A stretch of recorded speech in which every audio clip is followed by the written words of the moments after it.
আসসালামু আলাইকুম। আমার যারা ভিউয়ার্স ফলোয়ার্স আছেন আমাকে কিন্তু রেগুলার 3টা প্রশ্ন করে থাকেন। প্রথম প্রশ্ন হলো, মণ্ডল ভাই আপনারা আপনাদের দানাদার খাদ্যের মধ্যে কি মেডিসিন ব্যবহার করেন মোটা তাজা করার জন্য?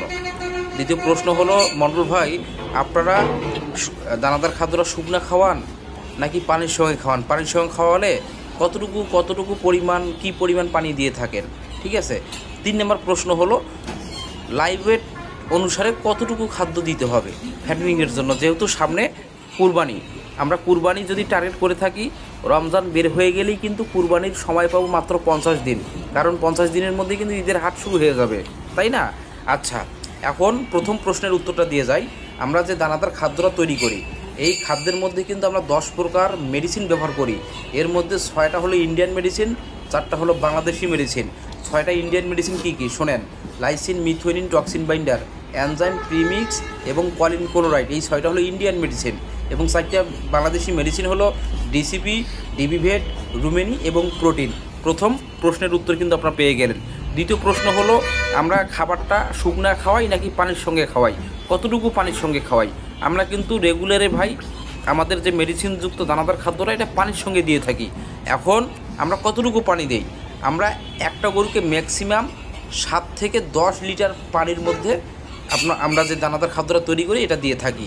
ঠিক আছে, এটা গরুর বেস, গরুর ওয়েট বা গরুর আকারের উপর নির্ভর করে একটু কম বেশি হতে পারে।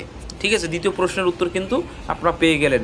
3 নম্বর প্রশ্নের উত্তরটা আপনারা রেগুলারে প্রশ্নটা করে থাকেন কি, যে লাইভ ওয়েট অনুসারে ভাই কতটুকু খাদ্য দেব?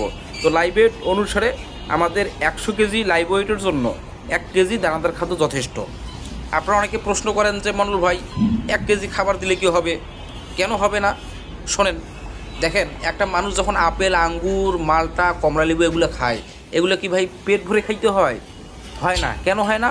এগুলোতে প্রচুর পরিমাণে কিন্তু পুষ্টি থাকে, এগুলো অল্প খাইলেই হয়। তো তদ্রূপ আমাদের যে এই দানাদার খাদ্যটা আমরা তৈরি করি মেডিসিনের মাধ্যমে, সেটা কিন্তু ওই আপেল, কমলা, আঙ্গুর, মালটার মতো পুষ্টিকর। ঠিক আছে, এই খাদ্যটার মধ্যে carbohydrate, crude fat, protein, amino acid প্রচুর পরিমাণে থাকে। অতএব এটা পেট ভরে খাইতে হবে না, এটা যতটুকু প্রয়োজন ততটুকু দিলেই হবে।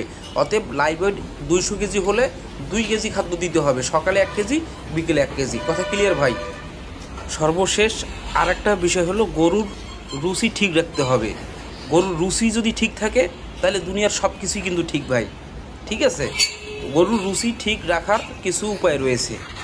যেমন আপনার ভিটামিন বি এর অভাবে কিন্তু গরুর রুচি কমে যায়। তো ভিটামিন বি এর অভাব যাতে না হয় সেক্ষেত্রে আমরা হিমোভিট ইনজেকশন কিছুদিন পর পর আমরা করে নিতে পারি, তাহলে গরুর রুচি ঠিক থাকবে। তাহলে গরুর রুচি ঠিক থাকা মানে গরু সুস্থ থাকা, গরু সুস্থ থাকা মানে বেনিফিট, শুধু লাভ আর লাভ।